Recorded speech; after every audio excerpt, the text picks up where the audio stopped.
physical on Friday, and I understand it was a very good report. The numbers were perfect, and I took a cognitive exam, and I would challenge anybody here to meet those marks because I have a perfect mark. Were you impressed by that? I am impressed, and I'm not going to take that test. But you're not that surprised, right? Not surprised at all. You aren't. That's good. I have a lot of respect for you as a reporter. Do you have any questions? Yes, sir. Could you give us You always have questions. I always have questions. What is your message to markets tomorrow? There's some ambiguity, or at least some questions about whether there were exceptions or exemptions. There shouldn't be ambiguity. We have a tremendous country. We have a country that's much richer today than it was a few months ago.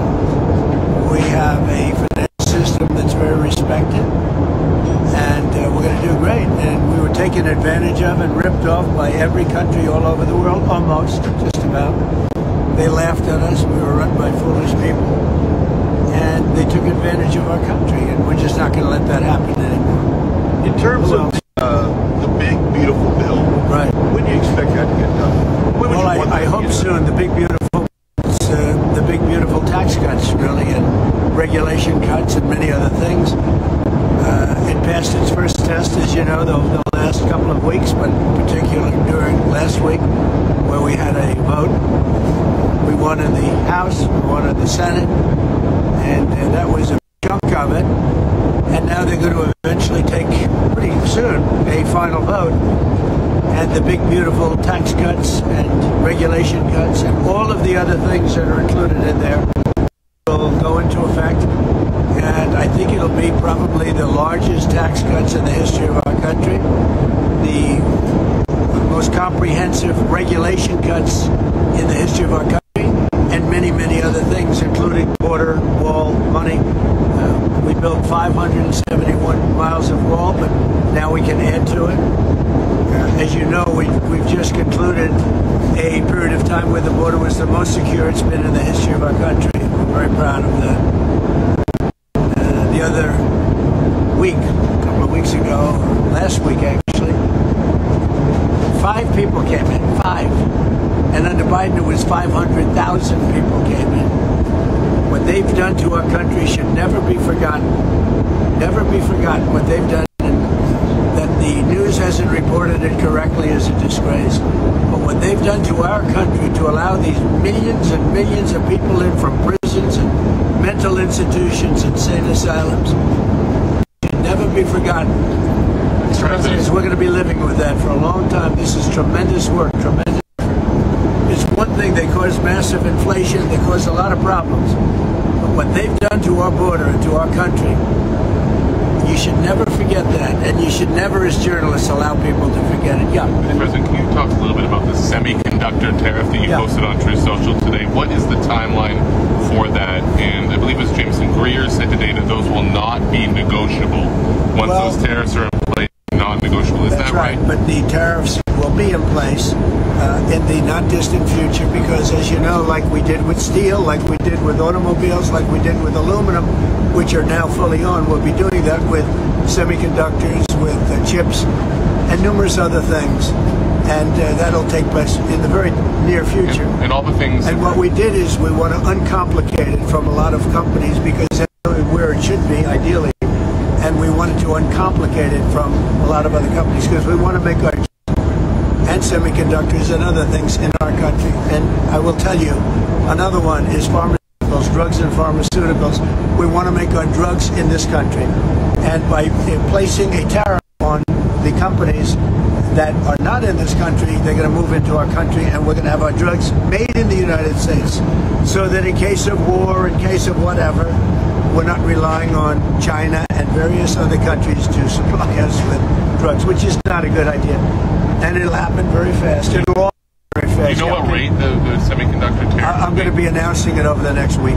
Can you confirm reports that the Social Security Administration has classified thousands of immigrants as, even though they're still living? That's here. I mean, that's what has been reported to me, dead, and also very inaccurately. And from From the standpoint of Social Security, it's a horrible thing. From the standpoint of the strength of Social Security, when you take dead people out and all of the people that they're talking about that should not be in there, it's going to make our system much stronger. We're making Social Security stronger.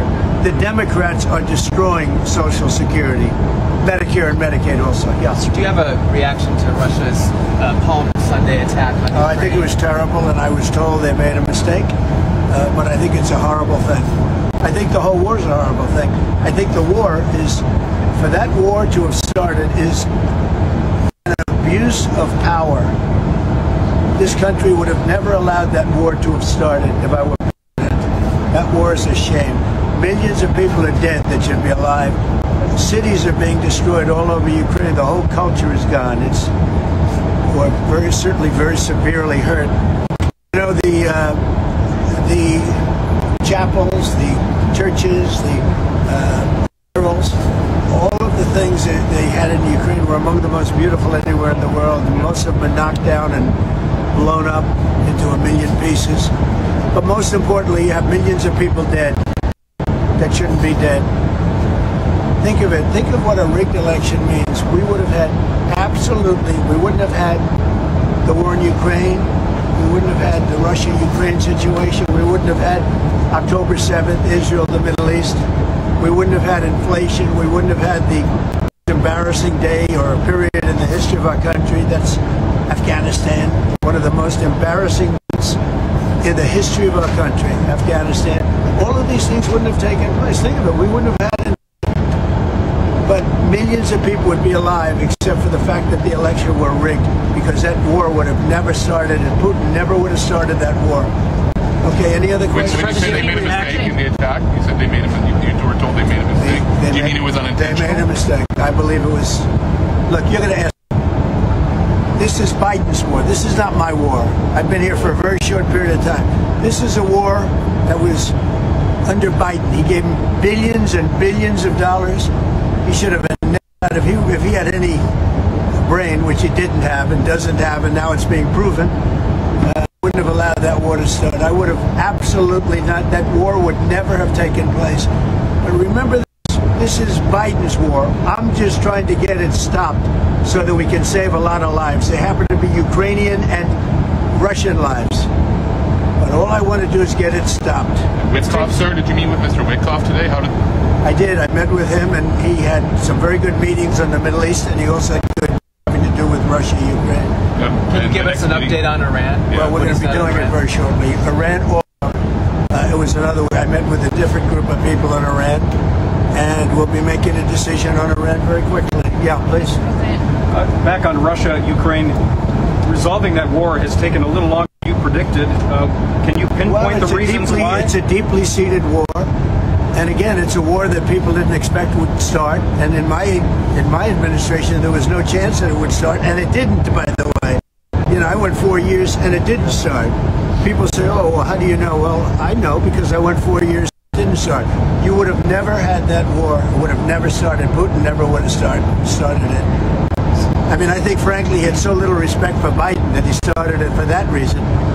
And obviously, he didn't get along very well with Zelensky or anybody else, and now you have millions of dead people, and those people, every one of them should be alive right now. Mr. President, have you announced tariffs on iPhones, tablets? Well, that's going to be announced very soon, and we'll be discussing it, but we'll also talk to companies. You know, you have to show a certain flexibility. Nobody should be so rigid. You have to have a certain flexibility, and we're doing really well, and financially our country going to be stronger than it's ever been. So some products there's flexibility for some products? For some products, yeah, maybe. Can you say what kind? No, I'll be announcing it in the not too distant future, but it's going to be separately announced. Mr. President, do you have any reaction to... Very much like if you look, automobiles, again, automobiles, we have a tariff. Nobody's complaining about it. Went through the process. We have the tariff. Steel, and some other things. So, and by the way, our country is taking in billions and billions of dollars on those tariffs. Billions of dollars. And maybe almost as importantly, or maybe more importantly, automobile companies, steel companies and factories aluminum companies and factories are opening up in our country, but we're taking in billions of dollars on just those three categories. Speaking of steel, can you talk about your conversations with Nippon Steel and what? Yeah, we're talking about different things, but I think that the United States Steel, one of the great companies of the world, U.S. Steel, should remain in our country. I felt that for a long time. This was one of the greatest companies in the world. For a long period of time, it was the single greatest company in America, and I just don't think a company should control it. Mr. President, and you know what? They're not going to have to, because the tariffs are going to make U.S. Steel do so well. I heard a report at your NRCC dinner I was at. A guy was at my table. He said that Mexico has been dumping sewage in our treatment water. Yeah. We can't keep up with it. Some of it's spilling in the ocean, forcing Navy SEALs to train north of Coronado Island. Right. And it floats up. And it floats up past Los Angeles, like everything else. Yeah. Any talks of trying Mexico has a full sewage system that's dumping sewage into our part of the ocean. Yeah. And the Pacific Ocean's not looking too good on occasion. Sometimes it stops and sometimes it breaks. And when it breaks, very bad and disgusting things happen, and they shouldn't be doing that. So any reaction to the governor of Pennsylvania, his mansion was set up? Give any reaction? I just heard about it. No, I have to look into it. You got the perfect health report. Everybody in the press wants to know this. How do you do it, Mr. President? I haven't set up at 2 a.m. in the morning since I was 25, and now we're 2:16 in the morning having a press conference. How do you do it? Well, we had a couple of them at 2 in the morning now. Biden, I guarantee. You're wearing the press out. Biden was sleeping for 10 hours already. I have a lot of respect for the press, really, I do. Some of it's fake news, but a lot of it's good, like you. And really, some of it's totally fake and sound like 60 Minutes tonight. How do you stay so healthy? You stay so energized? Because I enjoy what I'm doing and I like the results. I think we're making America great. It makes me feel good and probably keeps me happy. Yeah, okay? Thank you. That's a nice question. I like this. Well, I mean, everyone's wondering, like, how in the world do you do it, Mr. President? 2 o'clock in the morning. I'm 55 years old. And I can't keep up with you. 55. What a nice age that is. Have a good time. The end of the Masters? Oh, what a game. Yeah. Well, I have to congratulate Rory. That showed tremendous courage. He was having a hard time, but it showed great guts and stamina and courage. People have no idea how tough that is, and he came back. He can be proud. And actually, it's better for him that it happened that way, because that showed real courage. Come back from what could have been a tragedy. It was amazing. Did you watch it? Yeah, we did. Pretty amazing. We knew when you were pulling out when it was over. Oh, no, I wanted to watch it. You weren't going nowhere. You knew there was no way. Even for you people, there was no way. That was it. It's one of my favorite shows ever. The Masters is, to me, maybe my favorite sporting show. And it showed, and, you know, Joe Rose was great. Look, they're great athletes under tremendous pressure. But unless you don't understand it. It's 1/100th of an inch makes a difference between a great shot and a horrible shot. Think of it, just a little small percentage of an inch. And literally, in some cases, 1/100th of an inch is the difference between winning and losing. Pretty amazing. Out of here. Chuck wants you to be safe. Let's go. How's he doing? He's doing a great job. But he's getting tired being down there. Anyway, thank you very much, everybody. We're going to have some good time. And I hope you enjoyed the fight. Now, those are tough cookies. You think anybody in the field here could take them in a fight? I can't take a punch to the head, Mr. President. I can't take it. We don't want that, but they're amazing. Dana White's amazing. Have a good time, everybody. Thank you. Appreciate it.